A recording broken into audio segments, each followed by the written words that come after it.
traitorous capabilities.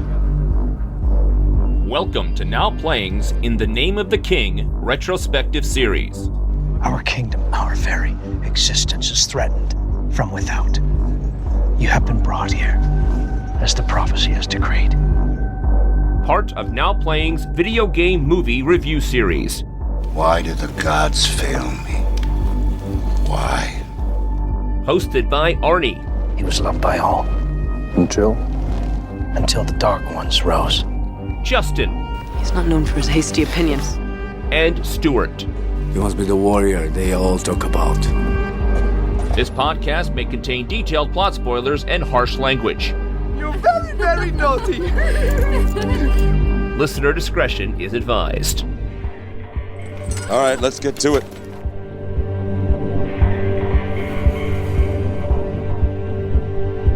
Today we're discussing In the Name of the King 3, The Last Mission. Woo! Starring Dominic Purcell and nobody else whose name I can pronounce. And the country of Bulgaria thanks you for not trying. Directed by Uwe Boll.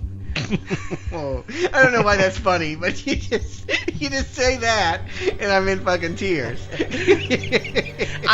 is the Now Playing co-host who is in tears because I had to watch The Last Mission, Arnie. And Stuart. And this is Justin. Financial ruin. It's in the air. It permeates everything. Let's start with Gas Powered Games. The company that made Dungeon Siege goes out of business in 2013. Complete failure. I don't really know much about it. They had one other game that sounded like a hit, Age of Empires. They had worked on something like that. They worked on Age of Empires Online. They were one of many teams. That's a Microsoft-owned game. Okay, all right. So I'm like, that's too big to fail. Like, how did they fail if they had that? But they were just patching some of the code. Yeah, they were supposed to take over the game, and they were going to use the engine for other stuff, but they also had a failed crowdsourcing to try to make a new game. Yeah, they were going to do another dungeon crawler called Wild Man, and like a month into the campaign, everyone got fired, and the campaign just, I don't know where that money went to, but yes. My question is Uwe responsible in any way? Did people stop playing Dungeon Siege because of that crappy-ass movie with Jason Statham in 2007? No, the studio had a series of poor choices, and I didn't play all their games. I played Dungeon Siege. But I watched a documentary, it was a really well-done YouTube video. I dare say it was like a behind-the-music of the game studio. And it's like every single game they put out ended with the head of Gas Powered Games going, well, yes, there was some problems, and we wish we'd known, and we wouldn't have spent the time doing this if we'd known that wouldn't work. And every single post-mortem of every game they put out ended with apologies from the studio. Oh, wow. So, and the fact that they didn't even do part 3 themselves, and the thing with Wild Man, what is that is everybody wanted them to just do a proper Dungeon Siege sequel. They didn't want Wild Man. But again, my question is, was Dungeon Siege as a name ruined? Because my sense is maybe part 3 was unpopular, but it didn't suck the way that these movies are sucking. I would want to play anything that was involved in what we're here to talk about today. I don't think these movies have the popularity to destroy a game franchise that was successful. Touche. I think you might be right about that. And what the head of Gas Powered Games did say was it was just an honor to see ideas they came up with up on the big screen. They didn't like the movie. No. They weren't happy with what was done with it. But the thought of something they created in their game studio being made into a $60 million feature was awe-inspiring to them, and like a high point that it happened, but nobody was happy with the movie. And yeah, I didn't know that there were sequels to this movie. I didn't know in 2011 when somebody took a dump and let out In the Name of the King 2, or in 2014 where somebody put their head in a bowl and puked up In the Name of the King 3. Well, here's the joke, because yeah, exactly. In the Name of the King 2, no one knows why you'd make the sequel, but you did. And it had Dolph. And it was awful. And everyone ran away. Why on earth are you going back to conclude this trilogy of shit? And here's the great answer. Uwe Boll wanted to destroy Wall Street. The plan was... To make everybody lose their money? No. Hold on to your hats. He was very upset about the bailout of 2008 and was determined to share the truth of it, his truth, in a movie that he wrote and directed that I saw called Assault on Wall Street. But in order to pay for that film, he needed a cash cow, and that's In the Name of the King 3. He made this movie to get the seed money to take down Wall Street in the movie he really wanted to make. When you call the In the Name of the King franchise a cash cow, I picture like a Simpsons cow that's emaciated, and you see the ribs, and the udder is wrinkled and barren, so you can't get milk nor meat out of this cash cow. I mean, I can't imagine what this cow looks like at this point and what would come out of it that people would want to consume. You know, a listener gave me a gift years ago when we did a movie exchange, a bad movie exchange. And believe it or not, I just watched it. It's been like 9 years, but I just watched it like 3 days ago. Okay. It's Abbott and Costello in Jack and the Beanstalk. Oh, like the real Abbott and Costello? Yes. Well, it can't be that bad. Classic. No, but the whole thing is Abbott has this emaciated cow that he has to take to a butcher, and the butcher won't even give him money for it. He'll give him magic beans. Yeah. This is what Boll has in 2013 to get money. Again, he is blaming piracy. He's blaming the bailout. He's blaming everyone but himself for the fact that he can't get money the way that any other film producer could get money in 2013. And so, I had to know. I had to go. It's available on Amazon Prime for free. All it will cost you is your soul. You can sit through it. It's called The Age of Greed or Assault on Wall Street. His thoughtful analysis. It starts in 2008. It's about a cop who has this beautiful wife who both has brain tumors and wants to have a child.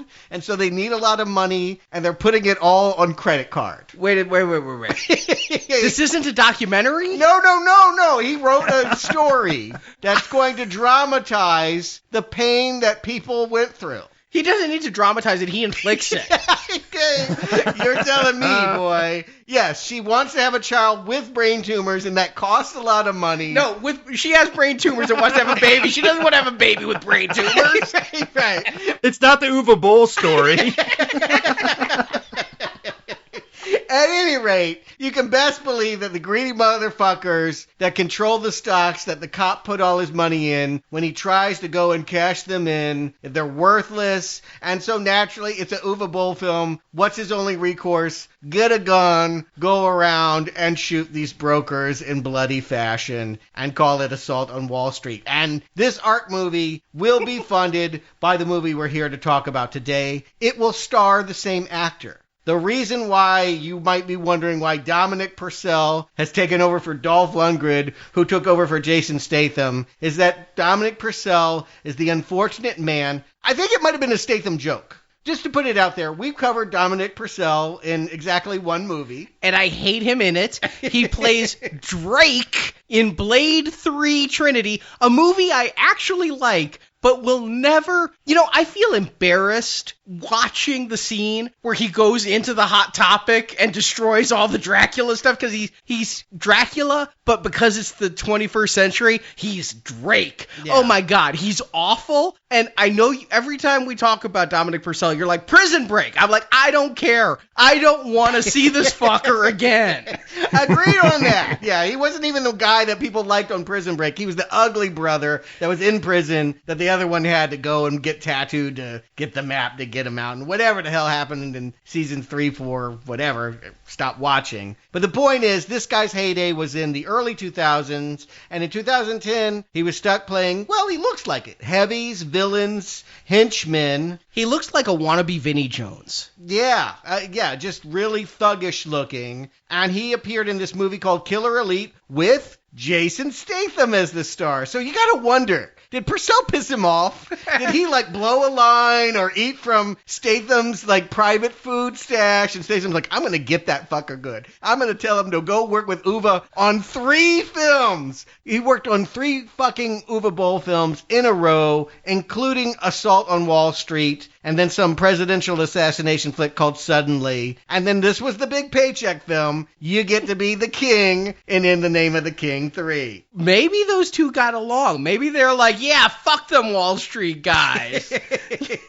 Well, here's what I am here to say. I am here to defend, probably an unpopular opinion, Dominic Purcell's performance. I believe that there's probably nothing kind to say about this movie, but I'm not going to blame the fact that he is pissy and sulking in every shot of this film, because in the behind-the-scenes featurette on the Blu-ray, he looks exactly the same, because I want to remind you, he was in 3 Uwe Boll films in a row. He wouldn't even look at the camera. Like the guy interviewing him to say, tell us about the movie. He's like looking at his feet and quote says, I do get mad at Uwe. He is not censored. And the script supervisor comes in and says, the problems seem to come about because there are no rehearsals. And then they show us to be on set, almost to defend Purcell. They show a scene of Uwe saying, do this, action! And Purcell is like, huh?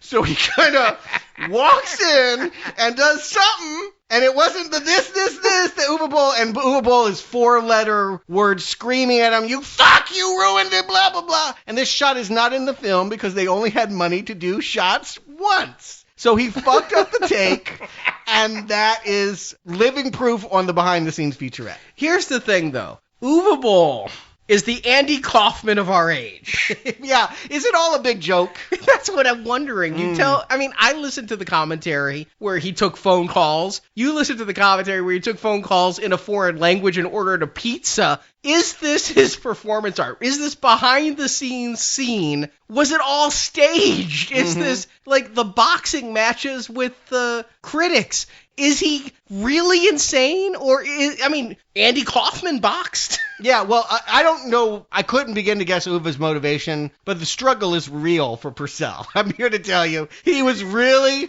receiving. Again, behind-the-scenes featurette. They're not trying to pry into your life. Tell us a few things and smile and say you loved it. And this man is staring in his shoes and looking like he wants to pick up the gun, but knowing it's a prop and it won't kill Uwe Boll. Like, he's just sitting there fuming that he's had to live the year that he's had. And fortunately, wound up, I guess, on a superhero series the next year, and he's on Legends of Tomorrow, so he never has to work with Uwe Boll again, and good for him. This was his year in hell. But yeah, that behind-the-scenes featurette, recommend for that. Because Uwe is totally insane. He's lost all of his hair. He's just sitting there eating bananas, wearing House of Pain apparel, like the rap group from 30 years ago. I've been rewatching the old TV series, The Critic. The character there only wears clothes that have been given to him on junkets. So you see him in a Shakespeare in Love bathrobe, sliding doors underwear.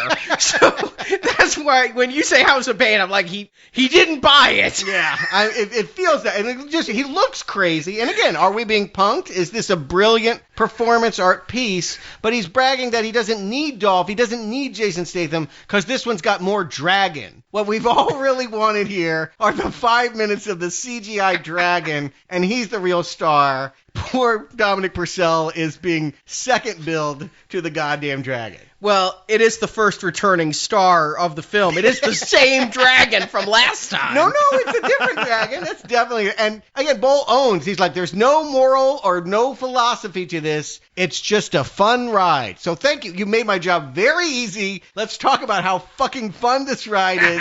Should be a really short show, shouldn't it? He's half right. There's no moral. There's no philosophy. I want to see the fun. All right, let's hit us with the plot, and we'll see what we can dig up on this final mission. Much like the last film, we start in modern day, but we can no longer afford to start in Vancouver, so we start in the much cheaper Sofia, Bulgaria. And we can no longer afford Dolph Lundgren, so our movie's star, if one can use such a word in this film, is Dominic Purcell, who plays a hitman named Hazen Kane. Which sounds like an ice cream flavor. What the... Haagen-Dazs? What the fuck? I think it's supposed to be like Raisin Cane. Oh, yeah, okay. All right, I don't know where you got... I said Hazen Khan, but we don't ever hear anyone say his name, right? It's spelled K-A-I-N-E. In English, right. That's Kane. It's Kane. Oh, you're right. Raisin Kane. They're too smart for me. Please go on. You're unearthing all these gems. Maybe I'll understand the movie by the end of this plot summary. Kane wants out of the killing business, but his boss, Availo, whatever.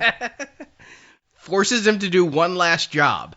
Kidnap the 2 young daughters of the royal family. Reluctantly, Kane does the job, but he notices one of the girls has a necklace that looks like a symbol tattooed on his arm. Or a Red Hot Chili Peppers cover. Yeah, it totally looked like Anthony Kiedis's. Yeah. Kane takes the necklace and a portal opens that teleports him to a less populated area of Romania that we're supposed to believe is the ancient kingdom of Ebb. In this ancient time, Kane is attacked by a dragon, and when he shoots at the dragon with his pistol, 2 women mistake Kane for a wizard. They take Kane to their shaman, who reveals Kane is the chosen one to overthrow the evil King Turvan and bring peace to the land. Kane and a ragtag army of commoners go to confront the king, and the king and Kane engage in a duel. And when Kane gets the upper hand, Turvan summons the dragon, which was always under the king's control. But Kane escapes the beast and pursues Turvan to his castle, where they fight again, and Turvan is killed. But that's not the climax of the film. You'd think it would be.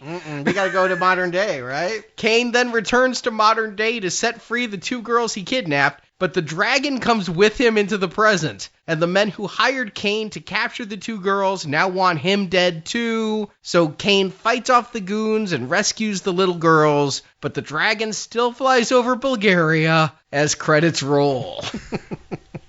Yeah, it's that bad. It really is. I couldn't believe we were starting in modern day again. Fool me once, shame on you. Fool me twice. I'm like, we just did this. Yeah, particularly if you see the poster, the one sheet they have for this thing is like, he is dressed up with the sword and all of that. They really give you the impression, what's his name? Raisin Kane? Raisin Kane. I keep wanting to call him Haagen-Dazs. In fact, I'm going to call him Haagen-Dazs. Haagen-Dazs looked like he was going to fully be the king in this. But no, Uwe said in his behind-the-scenes stuff that he wanted to do what they did in the second one, only better. He really loved the idea of the time travel. That was what was going to make it such a rich hit that he could fund his Assault on Wall Street film. Yeah, so what does he do? We start off with him going to assassinate somebody we assume is important. Important enough to have bodyguards guarding his single room at the Hampton Inn.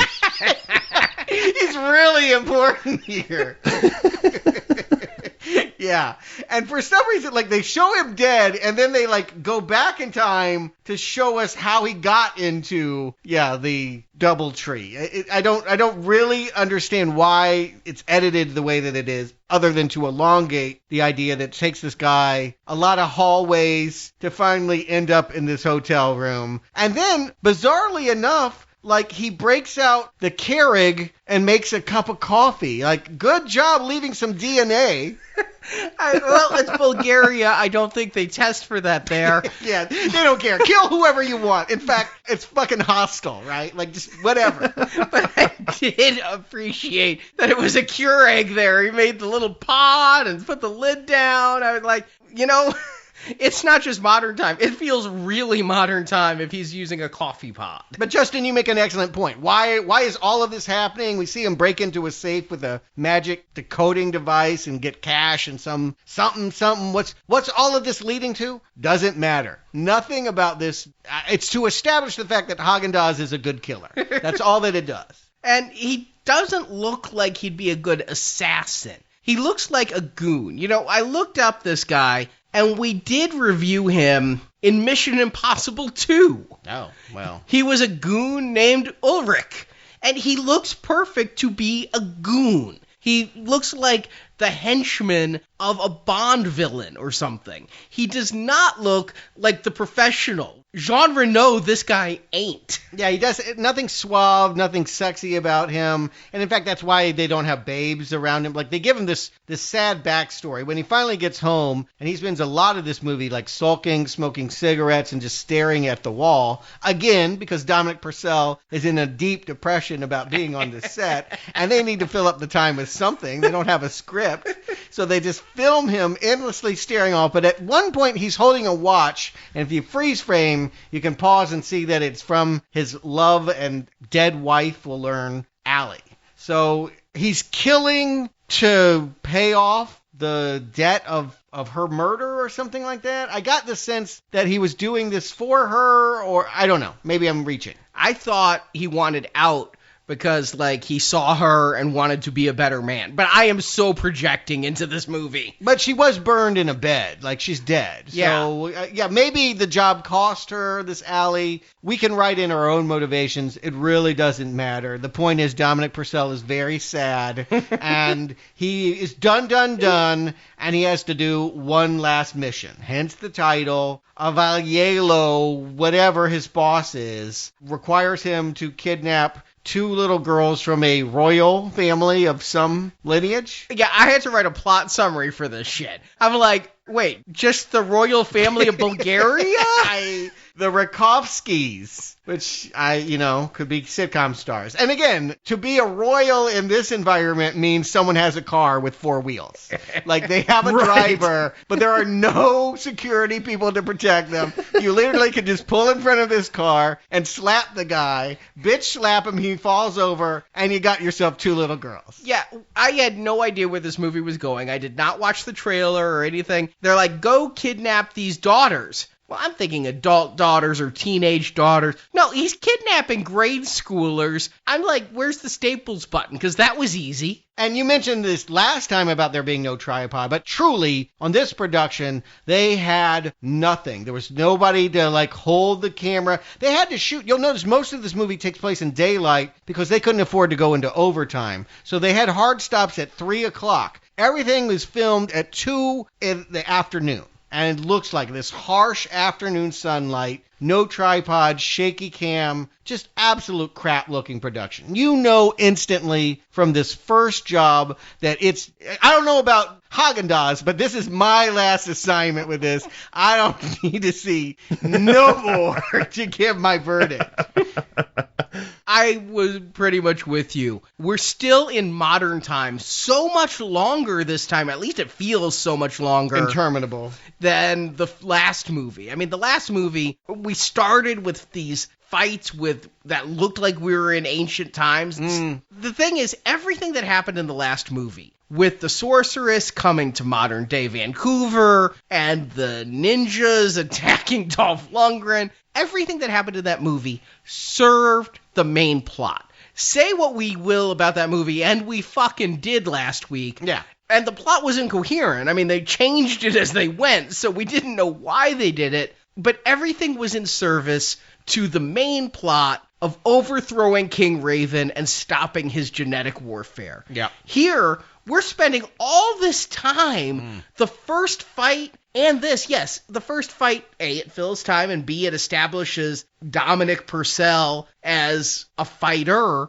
But none of this is in service of the story. Everything that's going to happen when he gets teleported back in time, that happens way too late in this movie, has nothing to do with any of this. And there's also no reason for him going back. Like in the last movie, at least he was the son of the previous king, and there was some dialogue to try to explain some of that. This is, his wife picked out a tattoo for him in Venice years ago, and this girl has an amulet that has the same logo on it. Okay, that's why he had the tattoo. His wife picked out the design. I didn't catch that line. I'm like, usually when I get a tattoo, I know what I'm getting. I've never been somewhere and been like, oh, you mean this green guy on my leg was in a Star Wars movie? Well, look at this guy. He looks like the wall at the tattoo shop. I mean, he's covered head to toe. I thought he was a chef. Yeah, perhaps. At any rate, yes, in a weird sort of confluence, I think he feels bad that they're children. I think we're supposed to think that he has some guilt about putting duct tape on the mouths of 10-year-old girls and stuffing them in this metal container. Is it airtight? Or are they going to run out of oxygen soon? He locks them in there, and I feel like without them ever saying so, there feels like a ticking clock of they can only be in here for so long before they'll die. Well, I think it would be a long time. I mean, when you say in a metal container, understand, it's like the back of a semi-truck. It's like a shipping container on a boat. It's a huge room. I mean, I've had apartments smaller than the shipping container, and they're 2 small girls. I would think they have enough air for a week. I think food, water would be much greater concerns. Yeah, well, he left them some cookies, chips, and water, which was the whole catering budget. He's like, here, this is all we got. But if it heats up and it's metal, and I feel like he has some guilt about getting back to them because this climax is built about him getting back and saving them and being a hero and not being the thug that sold him out for money. I feel like everything that he's going to do in Ebb is some kind of Alice in the Looking Glass teachable moment for how to be a hero so that he can be one in Bulgaria. Something you said about how sad Dominic Purcell was behind the scenes. Yes. Really drives home. These two girls, he kidnaps them and he beats up their driver. But while he's locking them in a container, the littler girl gives him a hug. It's like, when someone looks sad, you give them a hug to make them feel better.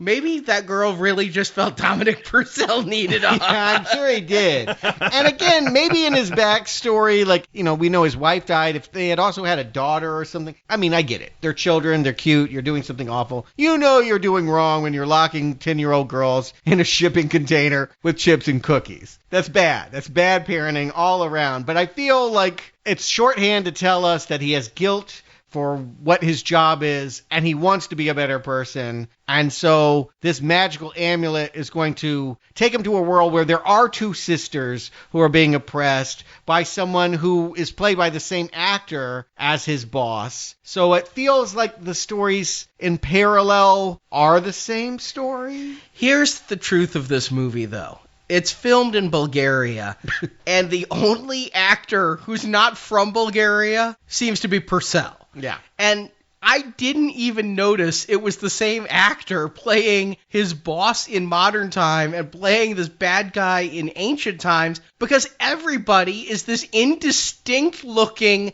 doesn't even deserve a Wikipedia entry, generic Bulgarian. And so this Wizard of Oz, you were there and you, I didn't even catch it. I'm just like, the extra was there and that extra and that extra. Yeah. Yeah, that was my question, it took me about halfway through the movie to realize, oh, that is the same guy. They have the same weird, schmarmy body language. It's like, okay, so it's the same guy from modern times. It's playing the bad king. But were any of his henchmen there too? If they're going to go with that concept, right, commit to it. Have the girl with the ponytail be his right-hand man and his other ninja-kicking skinny guy be there too. It was very confusing. Yeah, it's not done enough to feel thought out. But then again, Uwe Boll, I'm sure it was written that way, and Uwe said, where are they? They're in the bathroom. We don't have time for it. Shoot, let's go. We're ending at 3 o'clock. Meanwhile, I'm thinking the exact opposite. The actor who's supposed to play the king's in the bathroom, screw it, put this guy in a crown. He's now the king too. Yeah, it's the don't give a fuckness is prevalent. In everyone, in every performance, in every moment on screen, you can see people that are shrugging their shoulders and just trying to get through the day, one day at a time on an Uwe Boll hell. And the town he walks to does look so sad. It's just this row of logs that make this rickety fence. And once he gets through the fence, they're in New Salem, a log cabin. I'm not even sure. Is this the kingdom of Ebb? You know what? They talk a lot about a king, but I heard no names to tell me that it was Dolph or Statham or anything. I do know this. Uwe Boll said, we're no longer referencing the video game. So there's that answer. We're not trying to do Dungeon Siege. He said something about we're now creating our own mythology based on In the Name of the King. And I think he's fully acknowledging that he is so far away from the concept of the video game that he can do whatever he wants. Yet another reason these movies couldn't hurt the video game. They don't even have the same name as the video game. True enough. Yeah, they're not even referencing their own movies at this point, though. Is this, to Arnie's point, is this supposed to be the same land? Is this another man going back to help save Ebb again, at a different time? Yeah, it just gets sadder. The first one, 60 million. The last one, 4 million. This one, what, $1.50 and a case of Pepsi Max? $3.5 million. It's not that much less. And they went to Bulgaria, where that's $100 million. There had to be drugs being sold and other things. Prostitution, online gambling. Something took that money, and it wasn't up here on screen. I will say this. The one way that this might be better, Arnie, you said it was the same dragon. He went with an untested Pakistani effects house called Ice Animation. They were responsible for creating this dragon. I think it looks better than King 2. It's less goofy looking. It's a little bit more scary. it can pick up a horse and drop it, as we see here in its debut. It's definitely got more fire. Yeah. Yeah, I noticed the flame effects, but I didn't notice a dragon redesign. When we get to the dragon later, I really felt the cheapness of this dragon, and I'll discuss it. It felt like the dragon, it picked up a horse. I think that's the only thing it's going to touch the entire movie. It rips the top of the car off when it gets to modern-day Bulgaria. We don't see that. Yeah, well, actually, I did. I saw the behind-the-scenes footage, and then they went, oh, it's not working. We'll just animate it. So they cut it out because it looked bad, but they tried. Yeah, because I remember seeing it above the car, and then I remember seeing a car roof hit the ground. I do not remember seeing the dragon touch anything. Yeah. I do think the best stuff is the behind-the-scenes stuff on these DVDs. I'm laughing a lot more there than I am here. This sad little village, where it's yet again the story of people that have been kicked out of their proper kingdom. That seems to be the thread. Last week, this guy killed everyone with a disease and took over the crown. And now it's the story of an uncle. An uncle who wanted to marry his niece. And when she said no, he said, okay. And he killed her father and killed half the kingdom. And now everyone that's left has to live at Loser Cottage. Hey, at least they have a castle this time, right? They went and rented a castle for the day that they kicked tourists out of and put some black spots over signs. It's easier to find castles in Bulgaria than it is Vancouver. Yeah, I feel like that probably was someone's house. Like that probably was just an Airbnb. There's got to be some dropped plot points here, too, because, I never really understood outside of the fact that the uncle wanted to marry his niece and she said no, so they keep attacking or whatever. But almost near the end of the movie, there's a scene where he declares that he's now in charge of the dragon, and I think I saw there were some eggs sitting there. Did I miss some plot where they stole dragon eggs in order to control the dragon? You were paying more attention than I was. I didn't even see eggs, so I'm not saying they weren't there. I'm saying I don't care. So yeah, I know I misplot. I know most people didn't get script pages. I know there was no rehearsals. I know Uwe Boll was screaming that he'd rather be attacking Wall Street than being here in Bulgaria. So. And I really do get that off Dominic Purcell's performance when he's trying to get on a horse. It makes me think he really has never been on a horse, and they're literally filming him trying to get on a horse, and he keeps failing. His anger is real. For 7 painful minutes.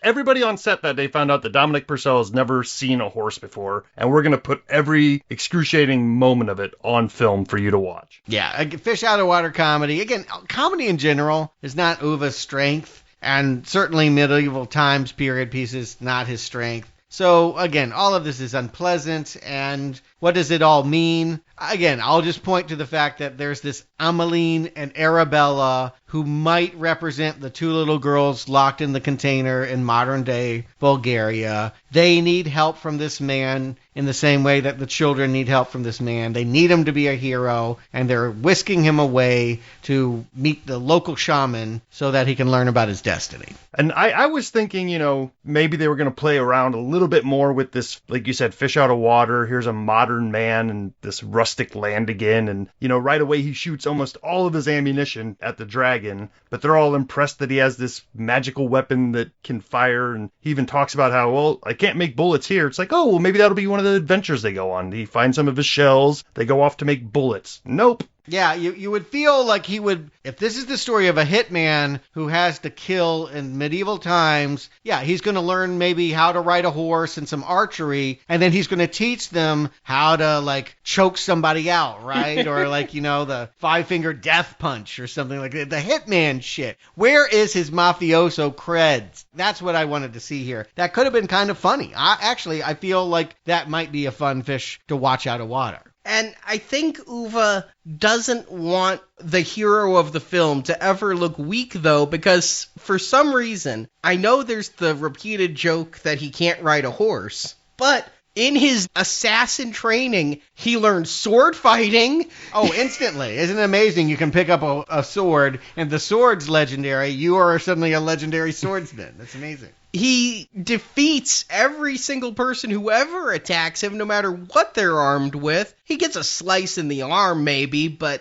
he is so badass that he can go up against these warriors. Although I want to put this out there. Like, we now see what money gets you with fight choreography. Like, when you don't have money, like, these people are just like, fight. That was the direction. Fight. So Dominic Purcell, Prison Break and all of that, like, most of this is like kicking. Right? Like, he's not really swinging that sword. He's mostly, like, kind of choking people and kneeing them in the balls. And other people, like, they're scratching, and, like, all of the fighting feels very contemporary and improvised. Okay, this is how I would fight if I were being mugged in an alley, and not because I live in the ancient kingdom of Ebb. More, the camera is shaking so bad, and it's cutting so quickly. True. I can't even tell how they're fighting or what they're fighting. All I know is it's supposed to be adrenalizing, and I'm having trouble paying attention. Yeah, no, it was just causing motion sickness in me. I mean, it got so bad that, like, I had to, like, stop for a few minutes and rub my eyes because it's shaky beyond explanation. Yeah, Uwe's comment on this was it was better off having less money because it makes it harsher and it really, quote, hits the mark. So I guess his intention was that this would be the one to be brutal and hard on the audience to look at. He's not wrong about that. This movie is ugly and god-awful to follow, both in its plotting and just in its cutting. I didn't understand the basic plot here. I was trying to follow why these two girls saw him with a gun that did not slay the dragon, I want to point out. It would be one thing if his pistol took down a dragon and you think he's this big hero. But no, he just, to use the Army of Darkness term, had a boomstick, and that convinces them to take them to, I guess, the shaman or the homeless guy who's begging for money on the corner. I do not know who this guy with the hipster beard was, the close trim that they go to, and the tattoo on his forehead. I'm really struggling to figure out what these two girls are, because I thought there'd be a love triangle. Well, here's where I thought they were going. I'll just share. If I were asked to show up on set for one day and try to help, and I couldn't just kill Uwe, I had to actually contribute to the story, I would say that you're trying, I think, to tell some kind of Terminator. Everyone keeps making the comment that he has this tattoo on his arm that looks exactly like this magic medallion that opens portals and is connected with goodness and all of that. So obviously he has to be this girl's father, right? Like, if their father had this tattoo and he has this tattoo, he's coming from the future, but he's also their father, and it's going to be some kind of time twist thing, right? But I don't think that ever gets laid out. Like, if he had gotten this necklace from his wife, if this were, instead of grieving over the engraved watch, this was her necklace and he was actually her great-grandfather or something. I don't know. This is all that I could think of before I decided I didn't really want to work on this movie and help Haagen-Dazs, and so I just stopped. But that's what I thought maybe they were trying to half-ass do. Well, I'm glad he wasn't the grandfather of his wife. Well, no, they could have done something weird. I mean, again, this is a story about a man that wants to marry his niece, so incest is baked into the cake. They're playing into that. And when we see that guy, yes, he's the same mobster as the guy in the future, but he's talking in a way that almost feels like he's doing a Dolph Lundgren impersonation. Did you get the sense that he was trying to be Drago? I didn't. I think he was just doing his best to just speak English without too many broken consonants. All right, you might be right. I might be overthinking this. He may just not know the language. I mean, again, that's what I was taking out of all of these people, was the thick Bulgarian accents. Yeah, they're not understandable. Stuart, to your point, I think I was trying to help the movie out a little bit too, because I was assuming, okay, what we saw in the last one was Dolph Lundgren was end up being related to the previous king, and that's why he was there. I thought maybe now that Kane was coming back, and we had a mention before of these girls and royalty in modern day, maybe we could find out that he is another descendant of the king from the time, and these girls that he just kidnapped are descendants of his way down the line. That might be what turned him around. But, like, none of this makes any sense. Like, that would have to been set up in the future. Like, the beginning of the movie, he should have been a cold-hearted killer that was still in it, doing this job. This happens, and he learns a lesson, and learns the errors of his ways, and goes back and saves these girls. But the setup all the way through this movie, it's just things happening because reasons. I'm going to hold to the fact, look, the guy that wrote the screenplay has never worked before or since. We will never know if he is a genius that was put upon by Boll or someone that didn't give a fuck either and just wrote whatever came to his head. But I'm going to argue that if the modern day girls are Sophie and Alice, the fact that there's Emmeline and Arabella, just the way that the vowels repeat and all, I do feel like they may be the direct descendants, or like they're connected in some way by having that necklace. There's some kind of tether, and he should have been able to do something in the past that helped him out when he got back to the future. You're right. Okay, it just clicked for me. Because it was modern day and I was watching a wannabe Guy Ritchie film for 20 minutes, I didn't think that the royal family would be related to the king of old. Yeah, they are in some way, but again, it's so abstract. Don't kick yourself for not getting it because it's barely there, but you do something with it. You take the time, if you're not Uwe Boll, you slow things down and you take the time to figure out how that story could be told. Don't slow things down. This movie is so fucking slow. Oh, no, I don't mean slow the movie down. I mean slow down the work so that you can understand the story you're telling. And the thing about Uwe Boll that everyone will tell you is it's one and done.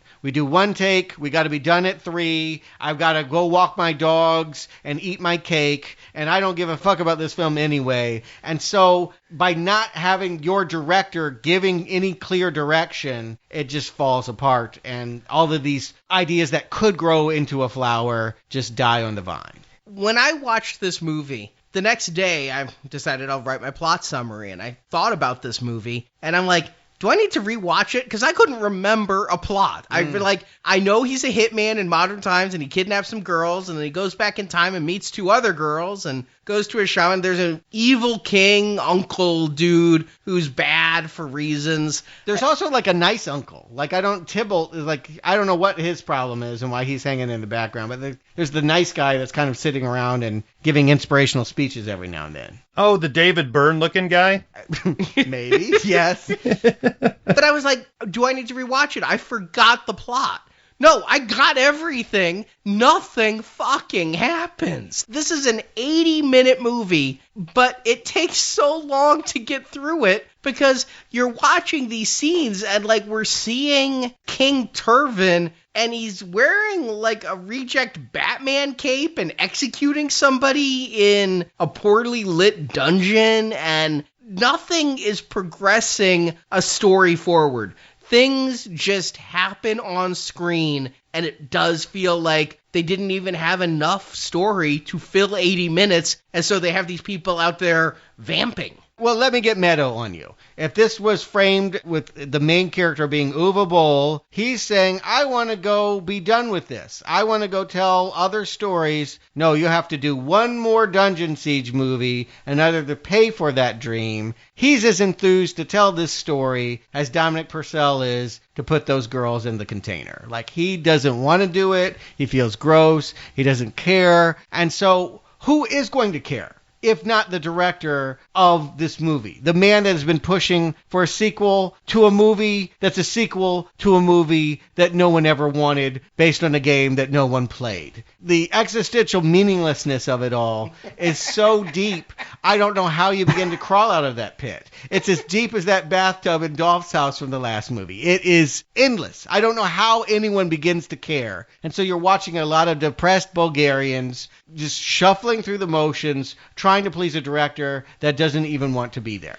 The ennui you describe makes me think the best thing there is autoerotic asphyxiation and just calling an end to it. Or making a porno. I mean, it just seems like they might have been game for that. These are some attractive people. Like they could have made something out of this moment. But an In the Name of the King 3, this is not. In some places, it feels like somebody cared a little bit more, or maybe just being in Bulgaria gives them access to some little bit more photogenic areas. I mean, they are in some cave areas at times. They end up in forests again. But this time, I swear, we saw like 3 separate battles in this stand of trees that I could swear that I saw an apartment building just beyond where all the action was taking place.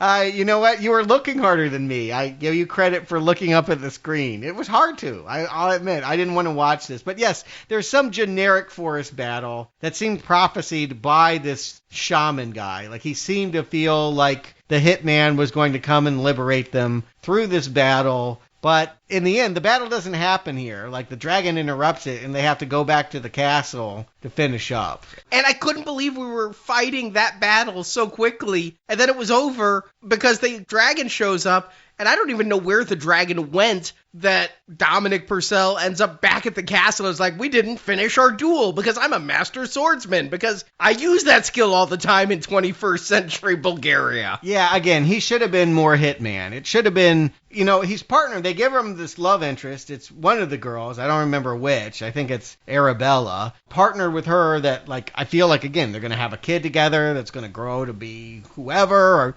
he's going to become the king. I thought the same thing with Dolph. This would end with Dominic Purcell with a crown on his head. Yeah, I mean, I think they'd show that on the poster. But, the point is, if she knows the sword fighting, and she's decent, I feel like she's good enough, between the cutting. She's better than anyone else on this screen, hacking and away with the sword. Have her be the medieval fighter and have him doing it modern style and, bringing his Goomba heavy shtick to it, and you wouldn't have a good movie. Let's be clear. You wouldn't be worth anything, but it might be a bad taste Brown Arrow. As is, this is just a bunch of outtakes that have been pasted together and called a feature. I mean, the shock of this is this thing just comes shambling to some kind of close after a bunch of people get gutted and kicked by people that can't swing swords. And I think one of the most frustrating things is after sitting through 3 of these, like, they keep putting things on screen that you would think the reason they're doing is because it ties to something else in the lore of these films. Like, they make a big deal about, and this was our father's sword.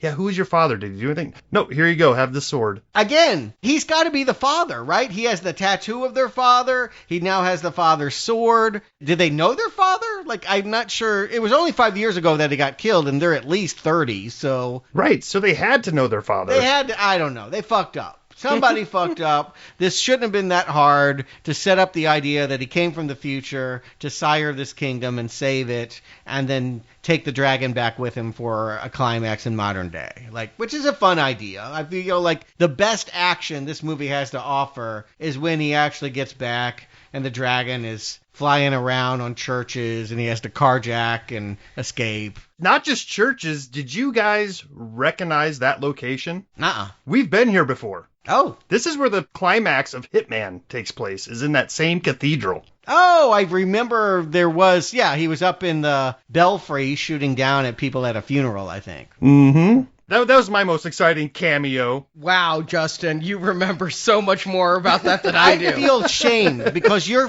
clearly paying attention. You're like, what about the eggs? What about the thing in the background? I'm like, oh, right. I was trying to hold my eyelids open. I was paying attention. I missed a couple of these things, but you know what I did notice is the dragon touches nothing. It flies past a building, and I think a couple rocks fall. Somebody threw them out a window as the dragon CGI went past. But I swear to God, it goes over buildings and over light poles. I want to see a dragon in modern day. I want to see it blow some shit up. I want to see it burn some shit. It flies through power cords. It does not fly over the power cords or under the power cords. And no, I'm not saying it tears through the power cords. I'm saying they didn't care enough to not have the dragon just fly through power cords and act like nothing happened. And yet I'm still rooting for this Pakistani animation company that somehow they've never been offered a gig like this. They couldn't do it, and yet somehow they were going to try. That they have more passion than anybody on screen. I will say that. And there are a few almost okay shots here. They do have one dolly where he's running and the dragon is chasing him. And I feel like some of this, at its best moment, it feels like a fairly credible, sweeted recreation of the end of Golden Child. My jaw hits the floor that Dominic Purcell gets back to modern day with the dragon, and there's still 15 more minutes of movie left. But that's what I'm saying. It's the best stuff, Arnie. This is the climax. I would rather be watching this really for the whole movie. If they had never gone to Ebb and just got a dragon in modern day, even at this effects level, better film than everything that happens in the past. I would be good with this. Call it In the Name of the King 3. What king? This guy's name is Roger King. He's an assassin. Yeah, he talks, too. Maybe raps, because they're so behind the time. That would seem fresh. But you're right. I mean, It's the best fighting. It's, I think Dominic Purcell can actually do some stunt work. He's big enough. Yeah, no, clearly he can run and he's breaking people's necks and again, acting like a goon. Yeah, he's using his knee and kneeing people in their chest and knocking them out. But why do I care about these goons that are attacking him other than I'm supposedly rooting for Dominic Purcell because he's the star? You're rooting for a man not to sell children to a mobster that is going to kill. I thought he was just going to extort the father for money, but this climax ends with them holding a gun to the children's head. So maybe he was just going to kill them after collecting the ransom. But he could have killed them at any time. I thought he was only killing them as a way to stop Dominic Purcell from beating him up. I mean, we could write it any way you want. We care more than the people making it. We're trying to make this make sense when it clearly has no reason to exist. I don't know. I laugh at the idea that, okay, he saves the girls, gives back the medallion, drives them back to the compound. That's the royal family, right? And the dad is just there being like, oh, that's fine. Thanks for bringing them home. Ta-ta. No harm, no foul. Yeah, I'm not worried that, you're a fucking hitman kidnapper that tried to hit me up for $2 million. And then we get this long shot of Dominic Purcell walking away from that house. He's just walking down the middle of the road for no reason. Right, there are plenty of sidewalks. Yes. Large, wide sidewalks for miles, and he's going to walk right in the middle of that cobblestone road while the dragon is flying in the distance. Ugh. Open a portal and get me out of here. Yep, done. Let's do it. Justin Stewart, how strongly don't you recommend In the Name of the King 3, The Last Mission? Justin.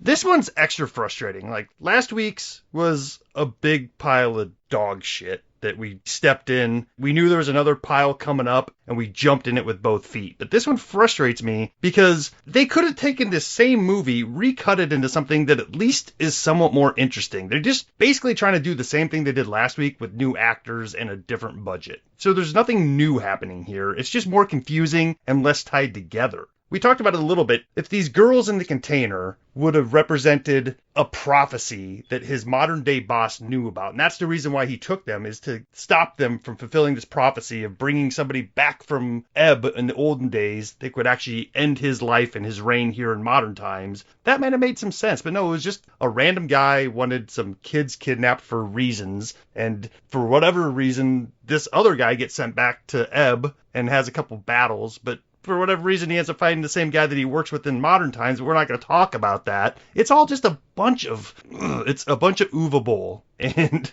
you know what? I'm done talking about it. I'm putting as much effort into my not recommend as he put into this movie. So big stinking red arrow. Stewart. Yeah, I had a premise when we watched Postal that I thought Uwe was at his best when he had something on screen to focus his anger on. He's an angry guy, and if he can find something that he's mad about, he can be better. I thought Postal was his best film for that reason. He had a lot of targets to fire at. He had no passion for zombies, didn't give no shits about orcs, but yeah, here's a hitman that's being financially fucked, and he wants to tell this Wall Street story. This really is a character that he could work through and speak truth to power. And yeah, it didn't need to be an In the Name of the King movie, but I felt like there was an opportunity for him to do his thing. And the truth of the matter is, it's the anger that undoes this movie. This movie is so unfocused. It is literally like watching a bunch of depressed filmmakers just sit around and wonder why they have to show up on set. They have no purpose. The man telling him, ordering them, screaming at them to be here has no clue what they're doing either. And it's the kind of emptiness that typifies the very worst films we've ever covered. When I think about the absolute dregs, Tekken 2, Mangler 3, movies where people sat and stared at the wall for 50, 60 minutes, waiting for something to happen. This is Uwe scraping the bottom of his bowl. This is him at his worst. This is him at his most meaningless. And again, that Wall Street movie, I watched that, and there's no redemption in seeing that final product. It is absolutely the end of a punchline. Uwe Boll was a joke from the 2000s. He has become meaningless in 2014. So let's show him the door.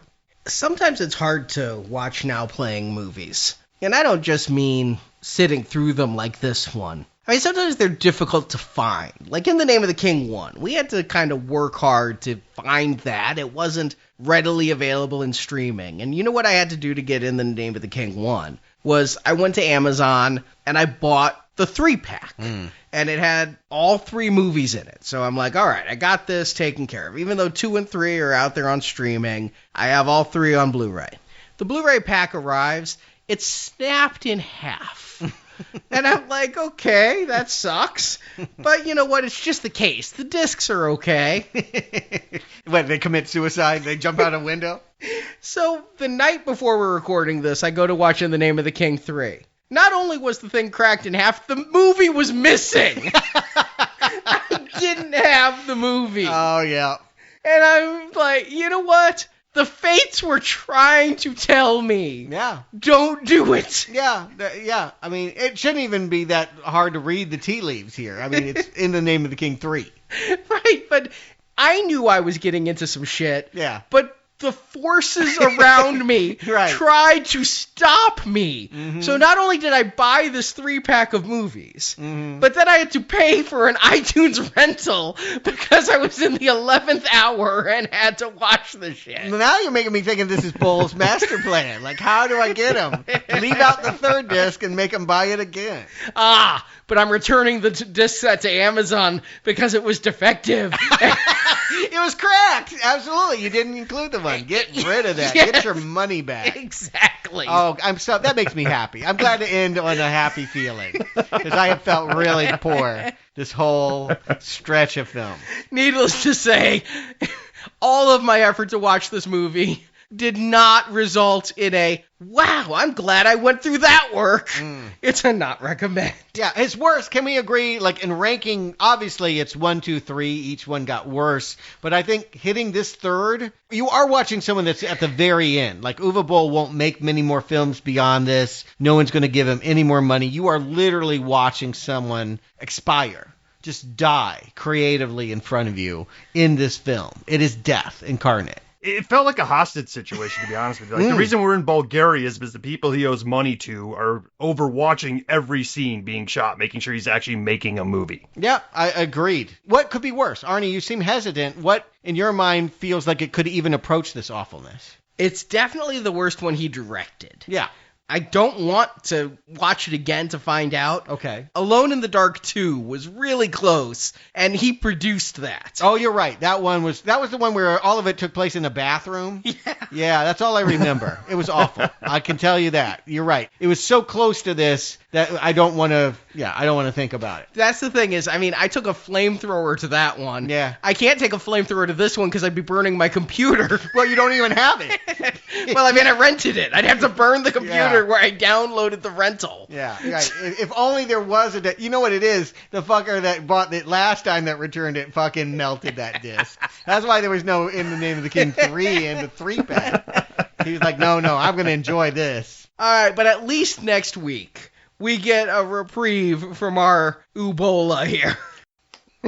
Yes, we're done with this, but as sick as this movie may make me, it isn't as sick as Corona would make me, and that's why movies aren't coming out this summer. You know, originally, this past weekend, our review of A Quiet Place 2 was supposed to come out, and next week, we were supposed to be reviewing The New Mutants, and none of that has happened or is happening. So, we are rolling with the changes. For the next several weeks, we are going to be doing a viral outbreak series looking at movies about epidemics, pandemics, plagues, one per decade from the 50s through the teens. Next week, we started off with Panic in the Streets, a 1950s film with Jack Palance. And as for what comes after that, I mean, they just announced Morbius isn't coming out. That seems like it could go direct to streaming. Ghostbusters Afterlife is moving on. So what are we going to review? Well, we're looking to you, listeners. Tell us what you'd like us to review.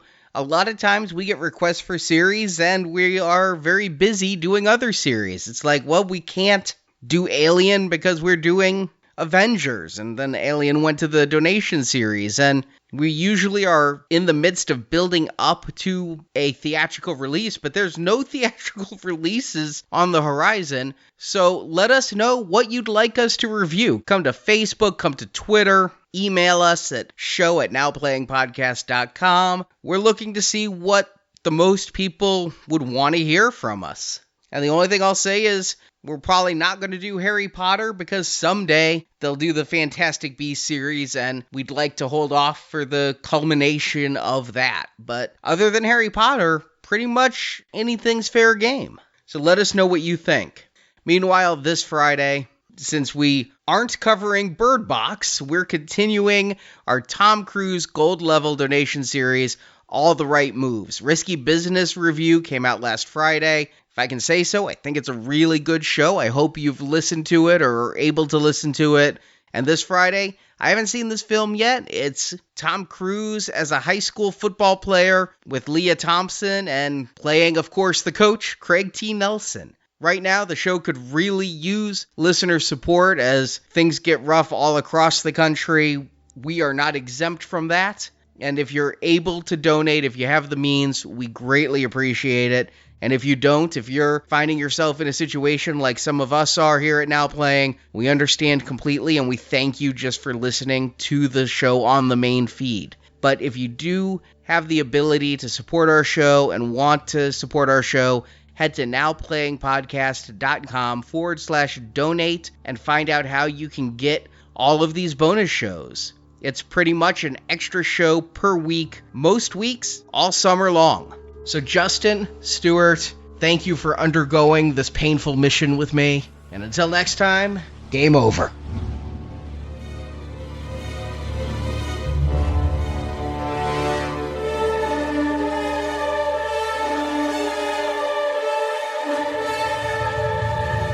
We did it.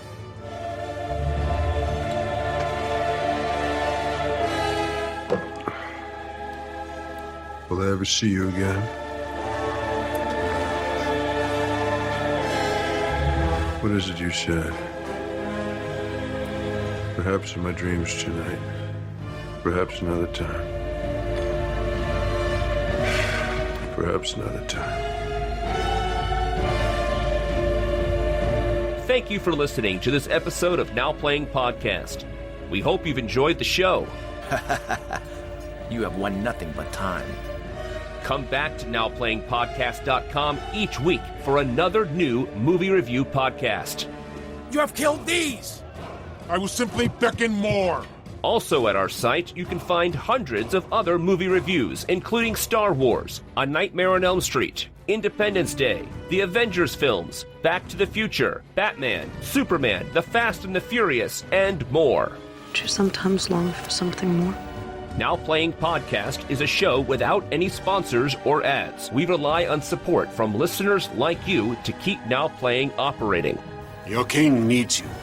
You can donate to the show and, as our thank you, receive bonus podcasts. Over 150 bonus movie reviews are available to choose from on the Now Playing Podbean page, including Alien, Night of the Living Dead, Jurassic Park, Ghostbusters, Indiana Jones, Lord of the Rings, Psycho, Troll, and more. Does it occur to you, Farmer, that there may be events of greater importance than the loves and losses of our particular lives? Nah. Doesn't occur to me. Find a full list of available bonus shows at nowplayingpodcast.com/donate. Your king needs you far more than he understands.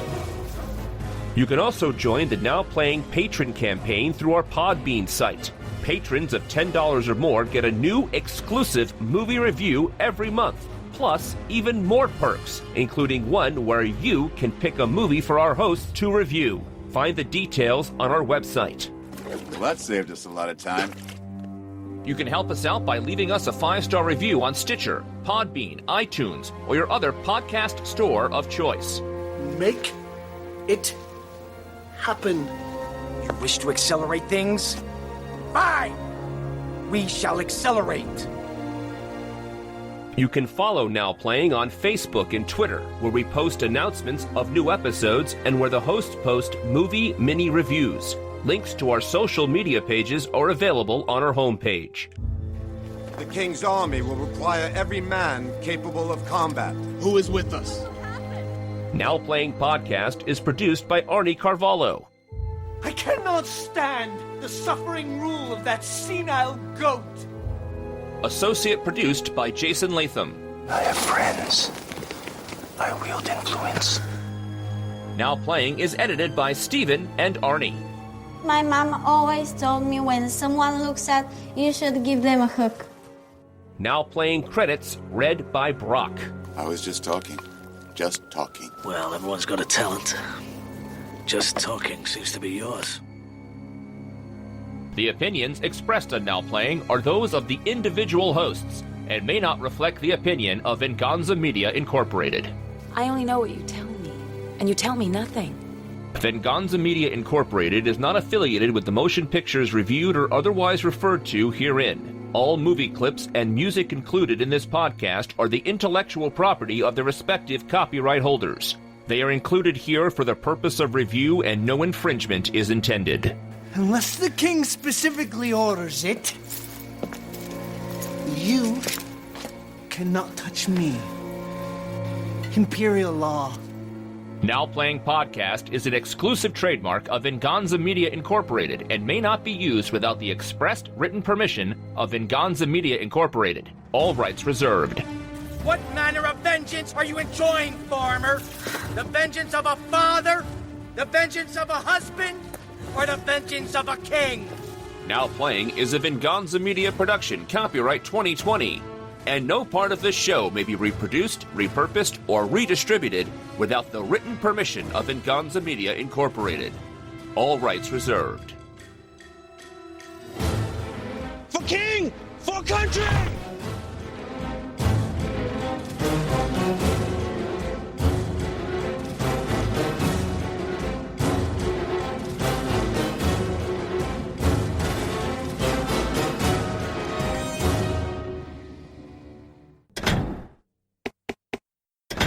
Fortunately, wound up, I guess, on a superhero series the next year, and we'll never have to work with Uwe again. Oh, yeah. What is that one called? I don't remember. It's not Legend of the Superhero, because that's like the TV Yeah, one. that was the Uwe Boll 70s superhero show. Legends of Tomorrow. You're watching these scenes, and like we're seeing King Turvel, what is it? I don't know. Again, all these names. Gerbil, Turvel, whatever. Turvis is a company that makes drink glasses, so, Turvin. You see this King Turvin. We're hoping. As of this recording, they have not shut down the movie theaters. And if that's still the case, we get to go see New Mutants, which is the X-Men answer to Nightmare on Elm Street 3, from what I hear. I look forward to all of it, if we can do it, because Bond left already. We know we can't do that film, and boy, that pisses me off. You know, I'm just hoping by the time this show comes out, this is a blooper, and we're all laughing. Ha ha, remember when we thought coronavirus was going to close movie theaters? Yeah, I wish.